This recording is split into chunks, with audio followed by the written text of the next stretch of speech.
The evacuation moved faster than Jake had expected.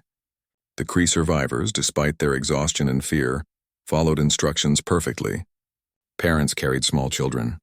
The able-bodied helped the injured. Within 20 minutes, the first shuttle was loaded with 3,500 people and lifting off. Jake watched through his helmet display as it climbed back through the atmosphere, dodging enemy fire the whole way. But the Zakros were not going to let them leave without a fight. The creatures had realized what was happening. More warriors were converging on the shelter from all directions. Jake could see them on his tactical display, red dots representing enemy forces, hundreds of them, moving through the ruined city toward their position. Sergeant Linda Cruz reported that pressure on the ventilation system was increasing.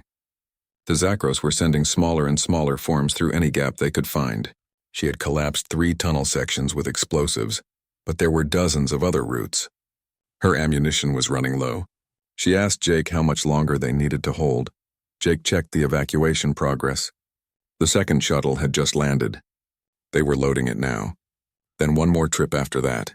They needed at least 90 more minutes. He told Linda to hold her position and promised to send ammunition resupply. Private Kelly Moore volunteered to take the ammunition to Linda's squad. She grabbed 2 heavy packs of magazines and grenades and ran through the corridors toward the ventilation junction. She was young and fast, and her powered armor let her carry weights that would have crushed a normal person. Outside the shelter, the Zakros ground forces had arrived. They surrounded the entrance, hundreds of the insect-like warriors. But they did not attack immediately. Instead, they seemed to be organizing, forming into groups. Jake realized with a chill that they were preparing for a coordinated assault. The hive mind was analyzing the situation and planning the most effective attack.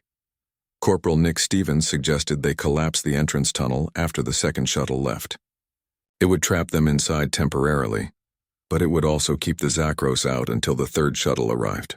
Jake considered the idea and decided it was too risky. If something went wrong with the third shuttle, they would have no escape route. Instead, Jake ordered his Marines to set up defensive positions at the entrance.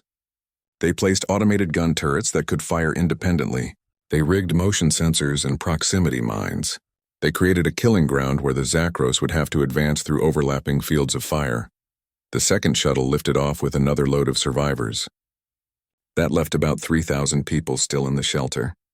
The children and most of the injured were gone now. The remaining Kree were mostly adults who had volunteered to go last. Coordinator Rinval refused to leave on the second shuttle, even though Jake suggested it. Rinval said his place was with his people until the very end. He had led them through this nightmare, and he would see them all to safety before he left.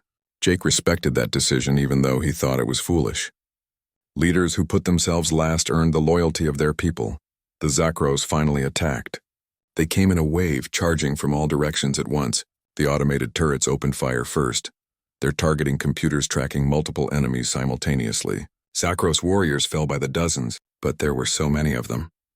They climbed over the bodies of the fallen and kept coming. Jake's Marines opened fire from their defensive positions. The entrance tunnel became a hellscape of gunfire and explosions. Zakros warriors died by the score, but they never stopped advancing. Some got close enough to reach the Marines' positions. Those were cut down with knives and powered fists when guns were too slow. Nick Stevens fought hand-to-hand with a Zakros warrior that had gotten past his rifle. The creature was strong, but Nick's powered armor was stronger. He grabbed one of its blade arms and tore it off. Then he used that blade to kill the creature. It was brutal and savage, but this was war. Kelly Moore reached Sergeant Linda's position and delivered the ammunition. Linda's squad reloaded quickly and resumed their defense of the ventilation system. Kelly stayed to help, adding her rifle to their firepower. Together, they held the junction against endless waves of smaller Zakros forms. In orbit above the planet, Captain Danny Foster's battle group was fighting its own desperate struggle. The main Zakros fleet had responded aggressively to the human attack. Bioships swarmed around the human vessels, trying to overwhelm them with numbers. But the human ships fought with precision and tactics that the Zakros could not match. The UES Relentless took heavy damage when 3 Zakros ships coordinated an attack from different angles. One of the bioplasma shots got through the shields and burned through the hull. 20 crew members died instantly when that section lost atmosphere, but Danny kept his ship in the fight, redistributing shield power and retaliating with a missile barrage that destroyed 2 of the attacking ships. The UES Marathon was in worse shape. The ship had been hit repeatedly and was venting atmosphere from multiple hull breaches. Its captain, a woman named Rachel Scott, reported that her ship was critically damaged. She could not maneuver effectively anymore. Danny ordered her to fall back to the edge of the battle zone and focus on point defense. Rachel acknowledged but said her crew could still fight if needed. The third shuttle finally arrived at the shelter. Jake ordered his Marines to begin falling back in stages. They would withdraw level by level, always keeping a rear guard to slow the Zakros pursuit. The evacuation of the final 3,000 survivors began. The Zakros seemed to sense that their prey was escaping. Their attacks became more frenzied and desperate. Warriors threw themselves at the human positions with no regard for survival. Some exploded when they died, spraying acid that burned through armor and flesh. The creatures were willing to sacrifice themselves if it meant stopping even one human. Sergeant Linda Cruz reported that the ventilation system defenses were collapsing. There were just too many Zakros coming through too many routes. She requested permission to fall back to level 5. Jake granted it immediately. Linda's squad planted their remaining explosives throughout the vent junction and triggered them as they retreated. The entire ventilation system collapsed in a series of explosions that shook the shelter. Jake's squad was the last to withdraw. They fought a running battle up through the levels, moving backward while maintaining constant fire. The Zakros followed relentlessly. When Jake's team reached level 5, they found that the survivors were almost all loaded onto the shuttle. Just a few hundred remained, moving as quickly as they could up the ramps. Coordinator Rinval stood at the entrance to the shuttle, personally ensuring that everyone got aboard. He counted people as they passed, checking names against a list on his datapad. He was determined that no one would be left behind. A Zakros warrior burst through the barricades just as the last civilian entered the shuttle. The creature was massive, bigger than any they had seen before. Its carapace was scarred from many battles. It roared, a sound that combined organic screaming with mechanical screeching. Then it charged directly at Rinval. Jake shot it 3 times in the head before it got within 10 feet of the coordinator. The warrior fell and slid to a stop at Rinval's feet. The Kree coordinator looked down at the dead creature, then up at Jake. His expression was a mixture of shock and gratitude. Jake grabbed Rinval's arm and physically pulled him toward the shuttle. He told the coordinator that it was time to leave. Rinval did not argue. The two of them ran up the ramp together. Behind them, Sergeant Linda Cruz and her squad provided covering fire as more Zakros poured into level 5. Linda was the last human to board the shuttle. She jumped onto the ramp even as it was closing. The shuttle pilot did not wait for confirmation. As soon as the ramp sealed, he fired the engines and lifted off. The shuttle burst out of the underground shelter and climbed toward the sky at maximum acceleration. Zakros warriors tried to follow, some of them actually jumping after the shuttle. But they fell back to the ground as the human craft climbed beyond their reach. Plasma fire from ground positions tried to hit the shuttle, but its shields held. The pilot flew with skill and desperation, knowing that thousands of lives depended on him reaching orbit safely. Jake looked around the crowded shuttle interior. His Marines were exhausted, their armor damaged and scarred. Some had minor injuries, but they were all alive. Around them, 3,000 Kree civilians sat or stood in shocked silence. They had survived. Against all odds, they had survived. Coordinator Rinval found Jake in the crowd. He placed both hands over his heart in the Kree gesture of deepest respect. His voice was thick with emotion when he spoke. He said that he had seen the humans fight. He had watched them put themselves between the Kree and certain death. They had risked their lives for people they had never met, from a species they barely knew. If this was what it meant to be human, then the Kree were honored to know them. Jake removed his helmet again. He was tired and dirty, with blood on his face from a minor cut. But he smiled at Rinval. He told the coordinator that this was what humans did. They helped people who needed help. It was as simple as that. The shuttle reached orbit and docked with the UES Valor. The Kree survivors filed off into the ship's cargo bays, which had been converted into. Captain Danny Foster stood on the bridge of the UES Relentless and looked at the tactical display with calculating eyes. His ship was damaged and his crew was exhausted, but they were far from defeated. The Zakros still outnumbered them significantly, with over 100 large bioships remaining in the system. But Danny had noticed something important about how they fought. The Zakros moved with perfect coordination because they were controlled by a hive mind. Every ship responded to commands from a central intelligence. This made them incredibly efficient, but it also created a vulnerability. Commander Paul Mitchell, Danny's tactical officer, had been analyzing their communication patterns. Every few seconds, energy pulses traveled between the bioships and one particular vessel at the rear of the formation. That ship was larger than the others by about 30%. It hung back from the fighting, protected by layers of smaller vessels. Danny was certain this was the Hive command node, the brain directing the entire swarm. If they could destroy that ship, the coordination that made the Zakros so dangerous would collapse. The problem was reaching it. There were too many enemy ships in the way, and the human fleet's heavy weapons needed time to recharge between shots. The railguns required enormous amounts of energy. After hours of continuous fighting, their capacitors were nearly depleted. Jake Morrison's voice came through the communication system. He reported that the evacuation was complete and all civilians were safe. His squadron was ready to rejoin the main battle. Danny acknowledged and then explained his plan. They needed someone to get close to the Hive command node and mark it with a targeting laser. Once they had a lock, Danny could use a special weapon to destroy it. Jake understood immediately. He said his ship, the Valor, was the smallest and fastest in the fleet. If anyone could weave through the enemy formation to reach the command node, it was them. Danny confirmed this and told Jake to be careful. What they were about to attempt was extremely dangerous. Jake turned to his crew. Lieutenant Amy Peterson was already plotting the best course through the enemy formation. Lieutenant Ben Hayes was preparing the targeting laser. Commander Lisa Grant stood beside Jake's command chair, her expression serious. Everyone knew this was a risky move, but it was necessary. The Valor accelerated toward the Zakros fleet. The ship's pilot, Lieutenant Chris Johnson, was one of the best in the Earth fleet. He had grown up racing small craft through asteroid fields for sport. Now he used those skills to dodge enemy fire while flying at maximum speed. Zakros bioships fired at the Valor from all directions. Plasma bolts and corrosive projectiles filled the space around them. Chris flew like the ship was an extension of his own body, twisting and turning through the incoming fire. The shields absorbed hits, flashing with each impact. Warning alarms sounded as the shield strength dropped to 70%, then 60, then 50. Amy Peterson called out distances and vectors, helping Chris navigate through the chaos. They passed within 100 meters of one massive bioship. Its surface was covered with pulsing organic structures and biomechanical weapons.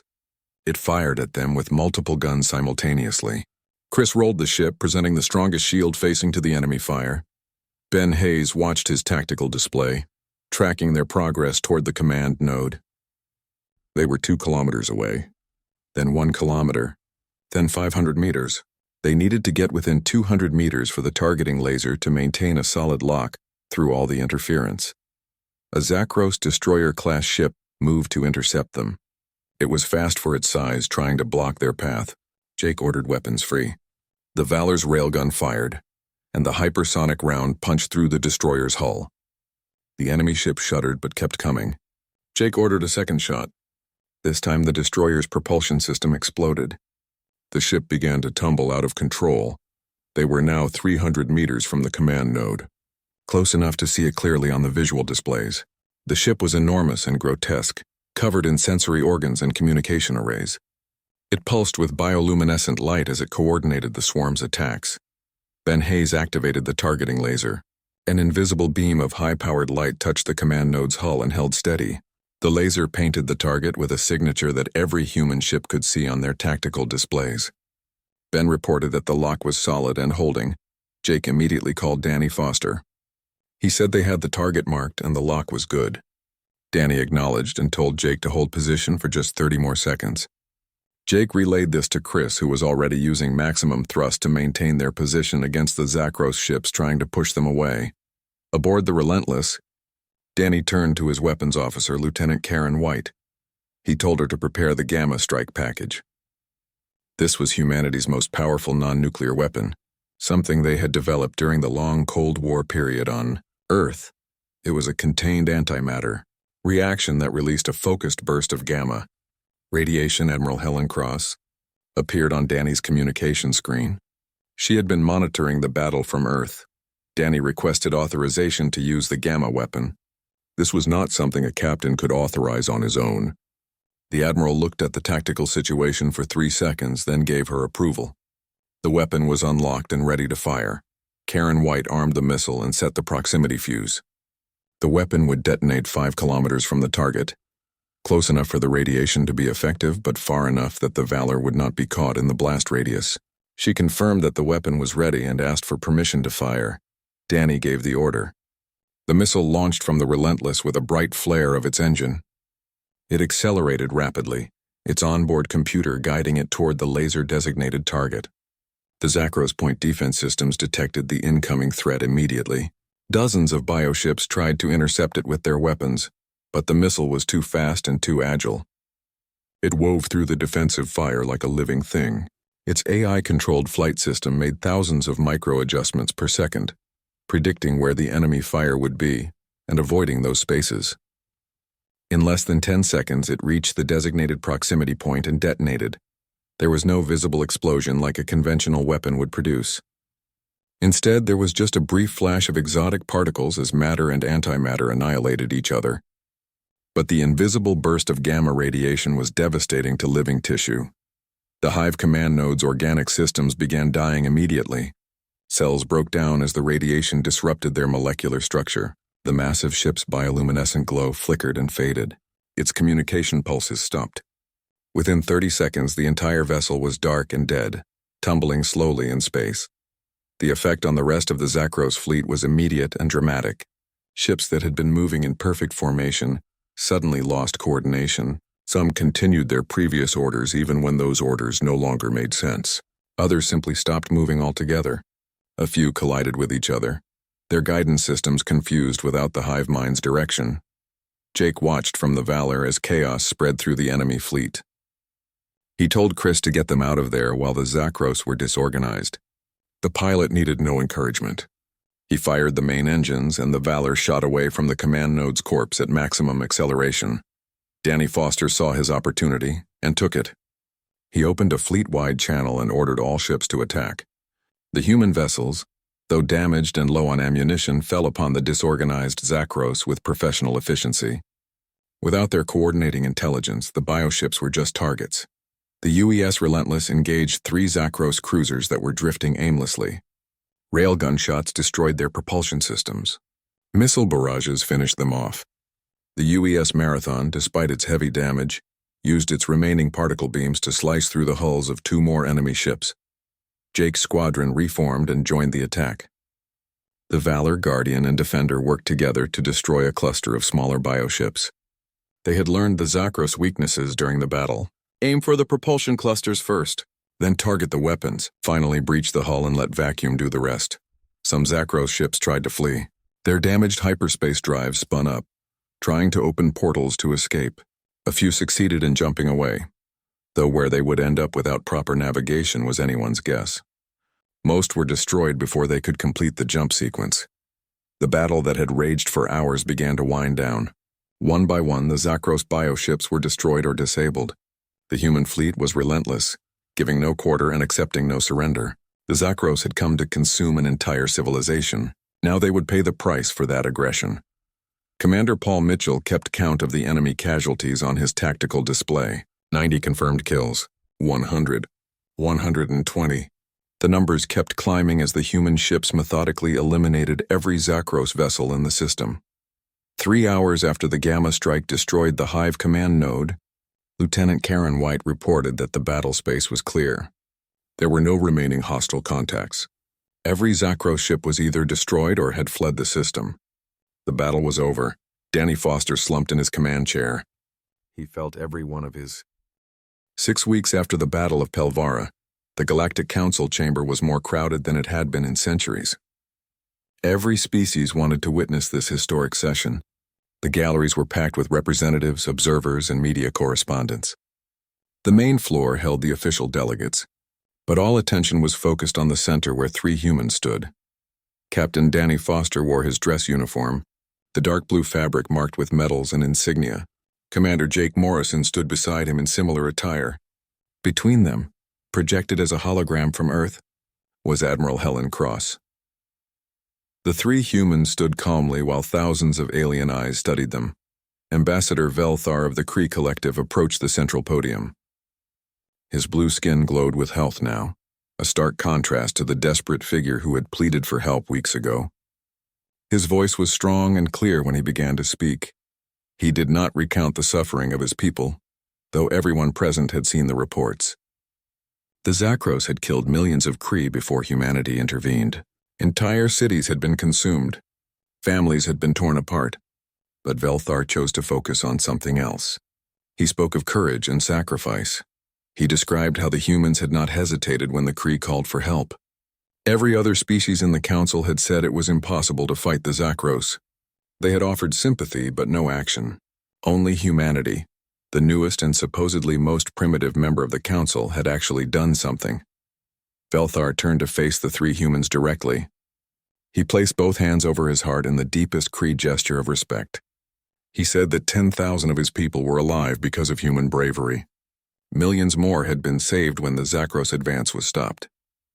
The Kree Collective owed humanity a debt they could never fully repay. The chamber erupted in mixed reactions. Many species applauded, moved by Velthar's words. But others remained silent or looked uncomfortable.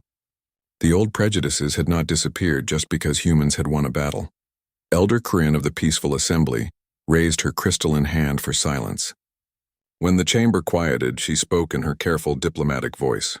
She acknowledged that humanity's intervention had been successful, but she raised concerns about their methods. Specifically, she mentioned the gamma radiation weapon that had destroyed the Zakros command node. Such weapons were banned under multiple galactic treaties, she reminded the Assembly. These treaties had been established thousands of years ago after devastating wars. The Council had agreed that certain weapons were too dangerous to ever use again, yet humanity had deployed exactly such a weapon without Council approval. Captain Danny Foster stepped forward to respond. His voice was respectful but firm. He pointed out that Earth was not a signatory to any of those ancient treaties. Humanity had only joined the Galactic Council 2 years ago. They could not be bound by agreements made before they even achieved spaceflight. More importantly, Danny continued, the gamma weapon had been used with extreme precision against a legitimate military target. There had been 0 civilian casualties because there were no civilians left on Pelvara. The Zakros had already consumed everything living on that planet. The weapon had been the most effective way to stop the enemy and save lives. Representative Zixtar of the Commerce Guild spoke up from his seat. He was a small insect-like alien who had always been vocal about his distrust of humans. He said that winning one battle did not prove humanity was trustworthy. Their entire history was filled with violence and war. How could the Council be certain they would not turn their weapons against other member species? Admiral Cross's hologram addressed this concern directly. She acknowledged that humanity's past was indeed violent. For thousands of years, humans had fought each other over resources, land, and ideology. They had developed weapons capable of destroying their own planet. These were uncomfortable truths that humans did not deny. But they had learned from those mistakes, the Admiral continued. Humanity had nearly destroyed itself several times before finally achieving unity. They had learned that strength without wisdom was meaningless. They had learned that the powerful had a responsibility to protect the weak. That was why they came when the Kree called for help. A new voice joined the debate. Coordinator Rinval had requested permission to address the Council, and it had been granted. He was not a politician or a trained speaker. He was just a logistics coordinator who had been responsible for a shelter full of terrified civilians. But his words carried weight because he had been there. He had seen everything firsthand. Rinval described watching Commander Jake Morrison and his Marines fight. He told the Assembly how these humans had put themselves between Kree civilians and certain death. They had held off hundreds of Zakros warriors to buy time for evacuation. Some had been injured protecting people they had never met before. The coordinator's voice grew stronger as he spoke. The humans had not asked for payment.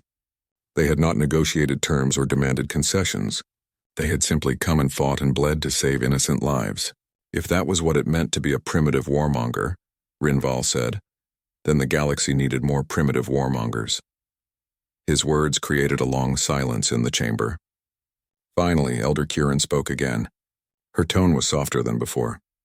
She said that the Council was grateful for humanity's intervention. but they needed to establish clear rules for future military operations. They could not have member species deploying weapons of mass destruction without oversight. Admiral Cross nodded her agreement. Earth was willing to work within reasonable restrictions, but they would not handicap their forces when lives were at stake. Perhaps they could establish a joint organization, she suggested. Human military expertise could be combined with council oversight to handle threats like the Zakros. The idea of a military council within the Galactic Council was unprecedented. For 3,000 years, the Council had maintained peace through diplomacy and trade alone. Creating a military branch went against everything they had built. But the Zakros had proven that diplomacy alone was not enough. Sometimes threats had to be met with force. Elder Curran proposed forming a committee to draft protocols for such an organization. The vote would not be unanimous, she knew. Some species would oppose any militarization of the Council. But the recent crisis had shown that change was necessary. The vote was called. Representatives pressed buttons or raised hands or signaled in whatever way their species indicated approval. The measure passed, though not by an overwhelming margin. Several species abstained and a few voted against it outright. But it was enough. For the first time in 3,000 years, the Galactic Council would have an organized military force. The session ended with formal thanks being extended to the human delegation. Captain Foster and Commander Morrison were awarded Medals of Honor from the Kree Collective. Admiral Cross accepted similar recognition on behalf of all Earth forces. The three humans maintained their professional composure throughout, but Jake allowed himself a small smile. They had changed history today. 6 months later, Commander Jake Morrison walked through the corridors of Sanctuary Station. This massive new space station had been built specifically as headquarters for the Galactic Defense Initiative, the military arm of the Council that humans had proposed. It was a marvel of combined engineering, blending human military design with alien technology. The diversity amazed Jake every time he saw it. Kree engineers worked alongside human technicians, sharing knowledge and solving problems together. Peaceful assembly mediators trained with human strategic advisors, learning how to apply force when diplomacy failed. Even species that had been purely pacifist for thousands of years were now sending young people to learn defensive tactics. Sergeant Linda Cruz found Jake looking out a viewport at the fleet assembled below the station. 40 warships floated in formation, 12 were human designs. The rest had been contributed by various council species, built using combined technology and crewed by mixed species teams. Linda commented on how impressive it was. 6 months ago, most of these species had no military vessels at all. Now they had a fleet that could defend their worlds. Jake agreed and pointed out specific ships. The Kree frigate designs were actually quite good once they overcame their initial inexperience. The Peaceful Assembly had shield technology that was decades ahead of Earth's best systems. Linda asked if there was any news about the Zakros. Intelligence suggested they were regrouping somewhere in deep space. When they returned, they would come back stronger and angrier than before. But Linda seemed unconcerned. Let them come, she said. This time they would not face scattered, defenseless worlds. They would face the united forces of the entire galaxy. In the station's command center, Captain Danny Foster met with officers from a dozen different species. They were planning defensive strategies, establishing patrol routes, and training integrated crews. It was complicated and sometimes frustrating. Different species brought different perspectives and capabilities. Communication was not always easy even with translation technology, but it was also hopeful. These officers were learning to work together despite their differences. A Kree tactical officer might suggest a flanking maneuver that a human would not have considered. A peaceful assembly mediator might prevent a conflict between crew members before it. The council room was silent when the alien appeared on the screen. His name was Velthar, and his blue skin looked pale and sick. He stood in front of hundreds of alien leaders from different planets. Each species looked different.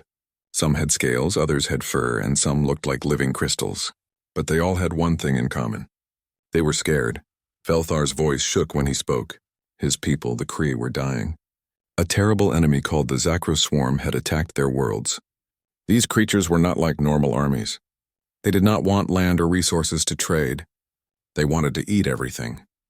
They consumed entire planets, leaving nothing behind but empty rocks floating in space. The Kree had tried to fight back. Their spaceships had met the Zakros in battle above 3 different colony worlds. Each time the Kree lost. The enemy had too many ships. They moved together like one giant creature with a single mind. When the Kree destroyed one ship, 10 more would take its place. Millions of Kree civilians had already died.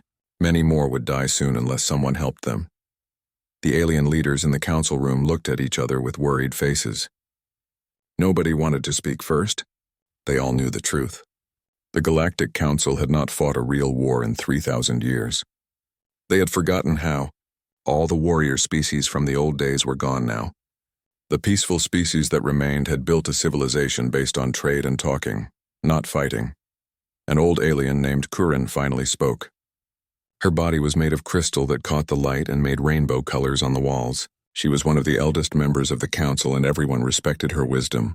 But even she had no answer to this problem. The Zakros could not be reasoned with. Every species that had tried to negotiate with them had been eaten.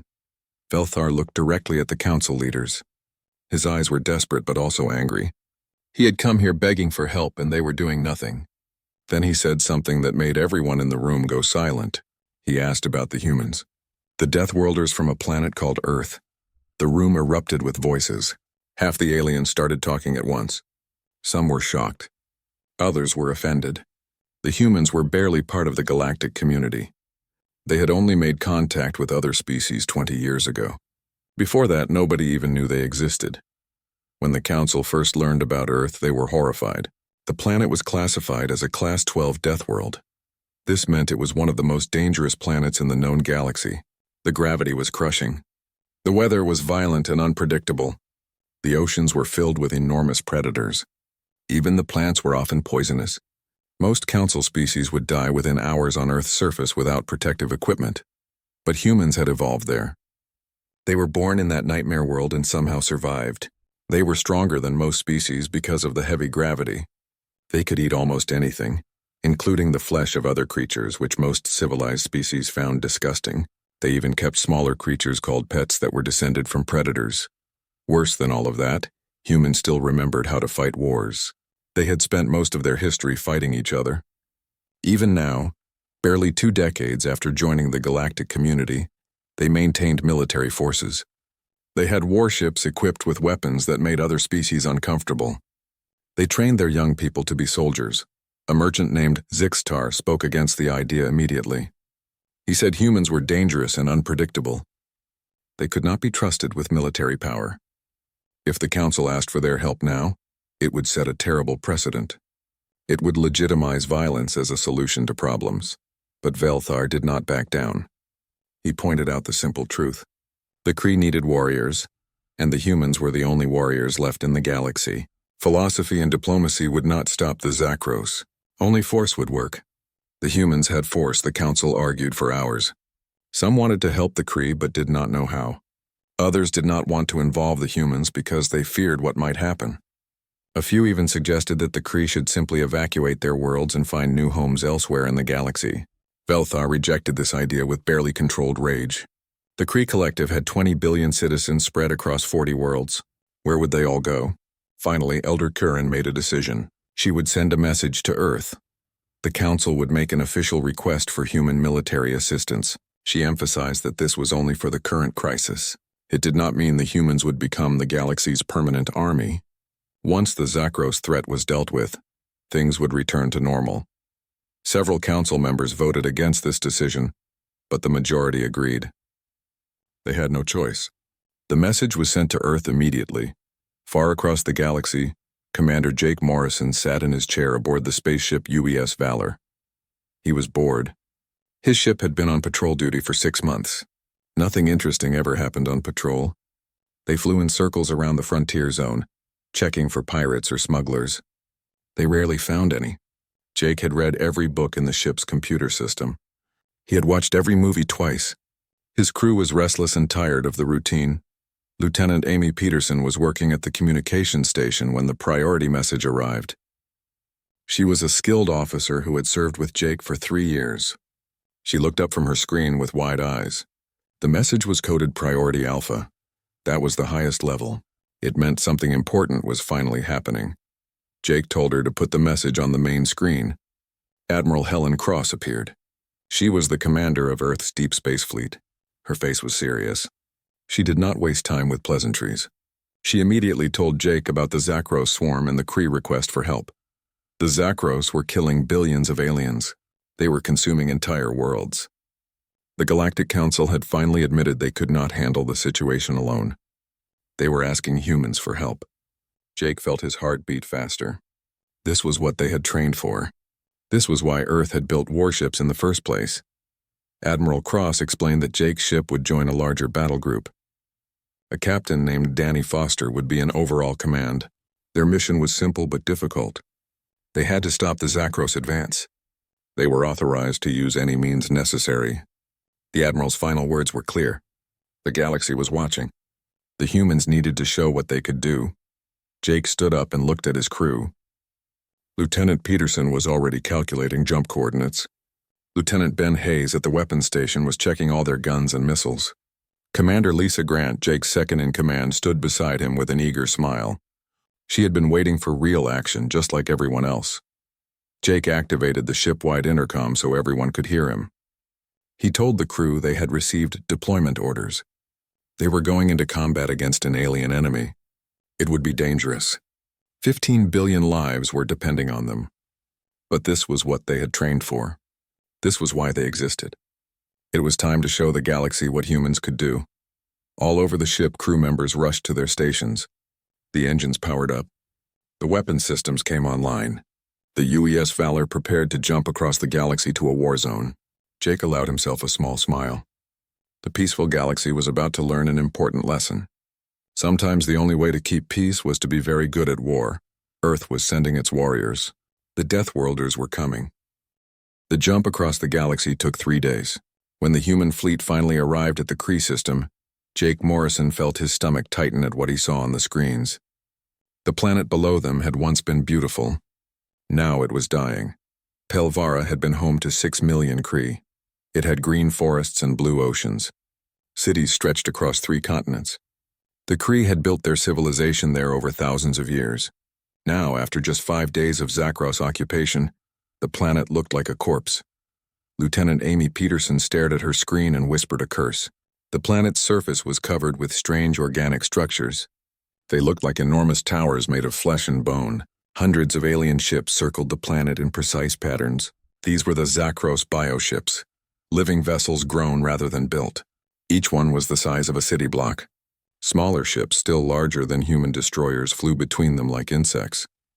Lieutenant Ben Hayes worked quickly at his station, analyzing the enemy fleet. His job was to understand their weapons and find weaknesses. What he found was not encouraging. The tactical computer counted approximately 200 large Zakros ships and over 1,000 smaller ones. The human fleet had only 12 ships total. Jake watched as the Zakros ships worked. They were not just conquering the planet. They were eating it. Massive tubes extended from the orbital ships down to the surface towers. They were sucking up everything: water, minerals, plants, animals, even the atmosphere itself. Everything was being processed and absorbed into the Zakros fleet. In a few more days, there would be nothing left. Captain Danny Foster's voice came through the communication system from his ship, the UES Relentless. Danny was the senior officer, which meant he was in charge of the whole battle group. He was a veteran commander who had fought in several border conflicts near Earth. His voice was calm and confident as he gave orders. The plan was straightforward. Danny would take 6 ships and attack the main Zakros fleet directly. This would draw their attention and pull them away from the planet. Meanwhile, Jake would take the other 6 ships down to the surface to look for survivors. According to their information, some Kree civilians might still be alive in underground shelters. Jake acknowledged the orders and turned to his crew. Lieutenant Peterson was already plotting a course to the planet's surface. Commander Lisa Grant was coordinating with the other ships in their squadron. Everyone moved with practiced efficiency. They had trained for scenarios like this hundreds of times. The Zakros noticed the human ships immediately. A large group of bioships, perhaps 50 of them, broke away from their feeding positions and moved toward the human fleet. They accelerated with disturbing speed. Their organic hulls pulsed with bioluminescent light as they prepared weapons. Ben Hayes watched them approach on his tactical display. He had 30 seconds before they entered firing range. He called out the countdown to Jake, 20 seconds. 15 seconds. 10 seconds. Jake gave the order to fire when they hit maximum effective range. The human ships opened up with everything they had. Railguns spun up and fired solid metal projectiles at incredible speeds. Missiles launched from pods along the ship's hull, their engines leaving bright trails across the darkness of space. Particle beam weapons carved lines of pure energy through the void. The first Zakros ship to enter range was massive, its hull a twisted combination of armor plating and organic tissue. It fired back with streams of green energy and globs of corrosive biological matter. The human shields absorbed most of the damage, but some of it got through. The Valor shook as impacts hit the outer hull. Ben Hayes reported a direct hit on the enemy ship's propulsion system. The railgun round had punched completely through the bioship's hull. Atmosphere and biological fluids vented into space. The ship began to drift, unable to maintain its position. Jake ordered another volley. The second railgun shot hit the same weak spot. This time, something inside the ship exploded. The entire vessel convulsed and went dark. But there were still 49 more ships coming, and they were angry now. The Zakros swarm accelerated toward the human fleet with single-minded determination. Their formations were perfect, each ship supporting the others with overlapping fields of fire. This was the advantage of a hive mind. They fought with absolute coordination, because they were all controlled by a single intelligence. Above them, Captain Danny Foster's squadron engaged the main Zakros fleet. The space between the planet and the orbital towers lit up with weapons fire. Explosions bloomed silently in the vacuum as ships on both sides took damage. The human ships moved in complex patterns, never staying in one place long enough for the Zakros to concentrate their fire. They had learned tactics from ancient Earth naval battles and adapted them for space combat. Jake's squadron fought their way toward the planet's surface. The Zakros ships kept coming, trying to block their path. The UES Guardian and UES Defender, two escort ships in Jake's group, took heavy damage protecting the larger vessels. But they held the line. Amy Peterson worked her controls frantically, scanning the planet's surface for any signs of life. Most of the automated distress beacons had stopped transmitting days ago. But then she found something different. A weak signal was coming from the northern continent. It was not automated. Someone was actually transmitting, calling for help in real time. She put the signal through to the main speakers. A voice came through, filtered through a computer translator. The speaker sounded exhausted and scared. He identified himself as Coordinator Rinval from Station 7. He said they had survivors, nearly 10,000 people hiding in underground shelters, but the Zakros were breaking through their defenses. They needed immediate evacuation or everyone would die. Jake made his decision instantly. He responded to the transmission, identifying himself as Commander Jake Morrison from Earth. He told Rinval they were coming to get him. He asked for exact coordinates. There was a pause on the other end of the transmission. Then Rinval's voice came back, filled with disbelief and hope at the same time.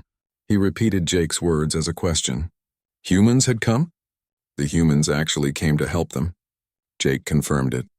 He ordered Rinval to prepare his people for evacuation. Then he turned to his crew and told them to lock coordinates and prepare for atmospheric entry. They had civilians to rescue and time was running out. The Valor and her escort ships dove toward the planet's surface. As they descended through the atmosphere, the true horror of what the Zakros had done became visible. The planet that had been green and blue was now gray and brown. Huge areas of forest had been stripped completely bare. Rivers had dried up. Cities were nothing but empty ruins with all the useful materials already harvested. The organic towers that rose from the surface were even more disturbing up close. They pulsed rhythmically, pumping processed biomass up to the waiting fleet above. Around each tower, thousands of Zakros ground forces worked. These creatures looked like giant insects, each one the size of a tank. Their carapaces gleamed with biomechanical enhancements. Some had weapons built directly into their bodies. Amy Peterson called out the coordinates for Station 7. It was 300 kilometers away, on the edge of what had once been a major city. The shelter was underground, which had probably saved the people inside from the initial attack. Jake stood up from his chair. He told Commander Lisa Grant that she would have command of the ship while he was gone. Lisa started to protest, reminding him that regulations said the commanding officer should not go on ground missions. But Jake cut her off. He said those people down there had asked for help, and he was going to look them in the eye when he gave it. He ordered Lisa to keep the ship safe and promised he would be back soon. In the armory, Jake put on his combat armor. It was a powered exoskeleton that enhanced his strength and protected him from most weapons. The armor's computer systems linked directly to his brain through neural implants. Around him, 20 Marines did the same, checking their weapons and sealing their helmets. Sergeant Linda Cruz was an experienced soldier who had fought in wars on Mars before joining the space fleet. She grinned at Jake through her helmet visor. She joked that this was just like old times, except instead of Mars, they were saving aliens from space bugs. Jake told her to stay sharp. These were not corporate security forces like she had fought before. The Zakros had consumed entire worlds. They were the most dangerous enemy humanity had ever faced. The cargo bay doors opened and the squad jumped out. They fell 3 stories to the ground below, their armor's shock absorbers cushioning the impact. Jake's boots hit the scorched earth, and his helmet display immediately painted the area with tactical information, highlighting movement and identifying threats. Around him, his Marines spread out to secure the area. The entrance to the underground shelter was visible ahead, a reinforced doorway built into the side of a hill. But between them and that entrance were 3 Zakros warriors, each 12 feet tall with blade-like arms and bioplasma cannons growing from their bodies. Jake raised his rifle and fired before the creatures could react. The galaxy was about to learn what human soldiers could do. The 3 Zakros warriors died before they could fully turn around. Jake's rifle spat armor-piercing rounds at hypersonic speeds.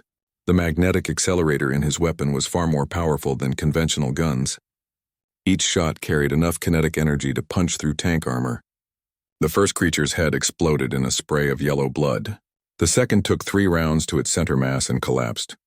The third managed to raise its bioplasma cannon, but the shot splashed harmlessly against Jake's energy shields. Corporal Nick Stevens finished the third warrior with a burst from his own rifle. The creature twitched once and went still. Nick reported to Jake that the entrance was now clear. They could proceed to the doors. The blast doors leading underground were heavily reinforced metal, designed to withstand bombs and radiation. They were scarred and dented from repeated attacks, but they had held. The Zakros had tried to break through and failed. Jake accessed the door's control panel, using security codes that Rinval had transmitted.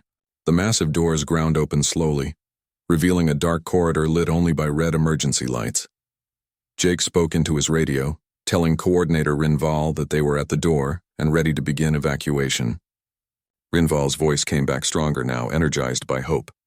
He said they were prepared and waiting, but he warned Jake that the Zakros had broken through to the 3rd level of the shelter. The survivors had barricaded themselves on the 5th level, but the barricades would not hold much longer. Jake quickly divided his forces. He ordered Sergeant Linda Cruz to take her squad and secure the ventilation system.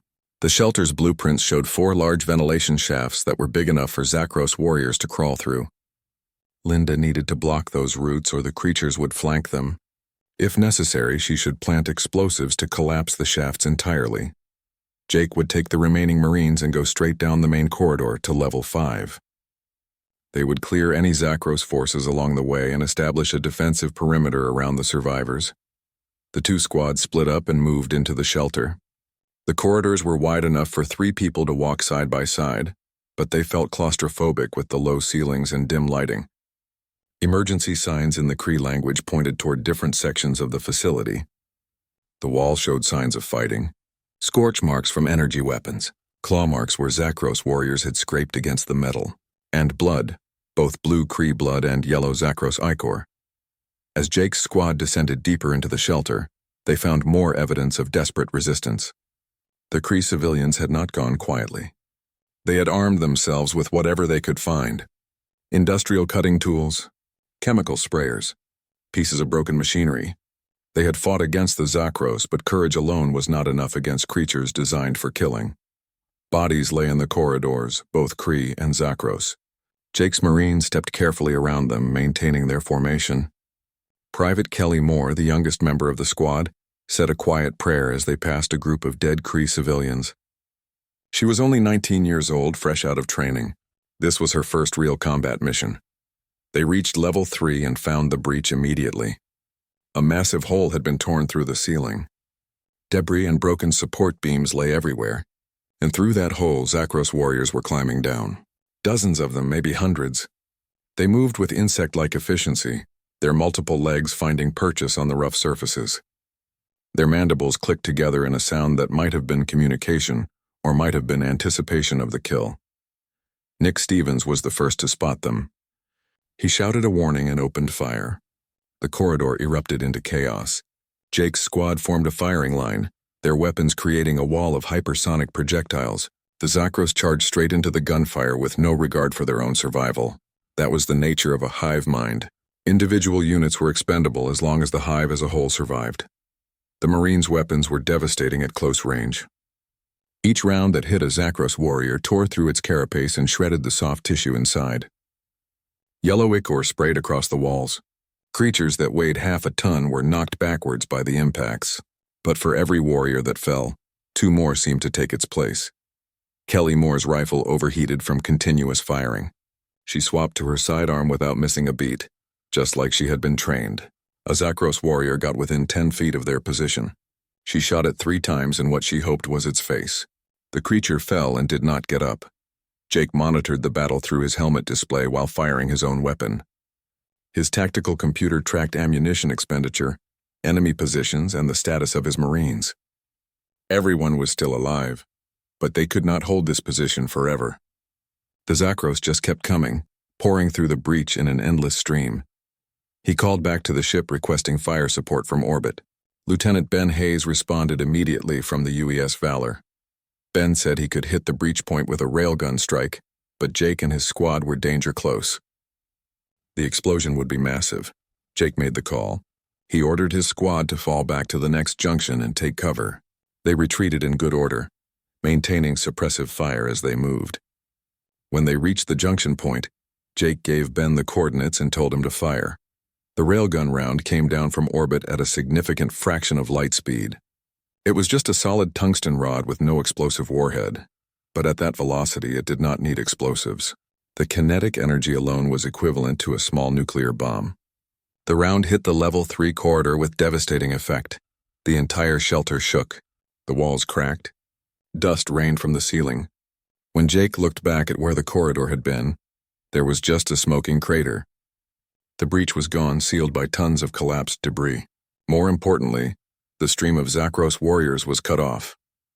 Jake reported to his squad that the breach was contained. They could now proceed to level 5 and the survivors. His Marines checked their weapons and ammunition. Everyone was still combat effective. They had been in the shelter for less than 30 minutes, but it felt like hours. Meanwhile, Sergeant Linda Cruz and her squad had reached the ventilation system. The air ducts were large industrial tunnels designed to circulate atmosphere through the entire shelter. They were also perfect infiltration routes for an enemy that could climb walls and ceilings. Linda could hear movement in the ducts ahead. Scratching sounds. Clicking. The Zakros were already inside the ventilation system, moving toward level 5 and the survivors. She set her squad into defensive positions at the main junction where 4 ducts met. This was the perfect choke point. Anything trying to reach the survivors would have to come through here first. The first Zakros warriors appeared in the northern duct. These were smaller than the ones Jake's squad had fought, probably a different breed specialized for infiltration. But they were still dangerous, with sharp claws and acidic spit that could melt through armor. Linda opened fire, her weapon lighting up the dark tunnel with muzzle flashes. The confined space actually worked in her favor. The Zakros could not dodge or spread out. They had to come straight at her position, and she had a clear field of fire. Her squad mates covered the other 3 ducts, ready for attacks from any direction. The battle in the ventilation system was brutal and claustrophobic. The Zakros kept coming, wave after wave. Linda's squad used grenades to collapse sections of the tunnels when the creatures got too close. The explosions were deafening in the enclosed space. Shrapnel ricocheted off metal walls. Linda reported to Jake that they were holding position but facing heavy resistance. The Zakros were adapting, sending smaller forms through maintenance tunnels that were too narrow for humans in powered armor to follow. She asked for permission to fall back to level 5 if the situation became untenable.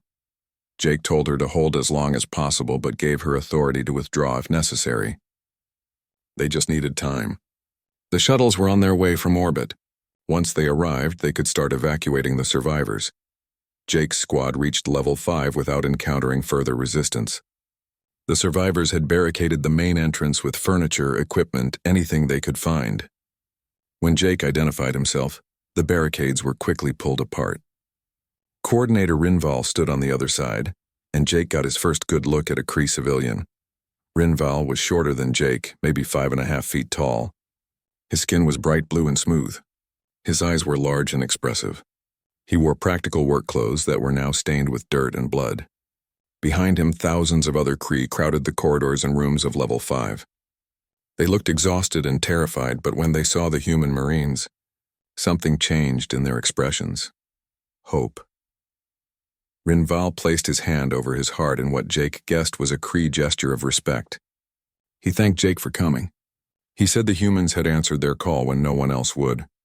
Jake removed his helmet so Rinval could see his face. He told Rinval to save the thanks until everyone was safely off this planet.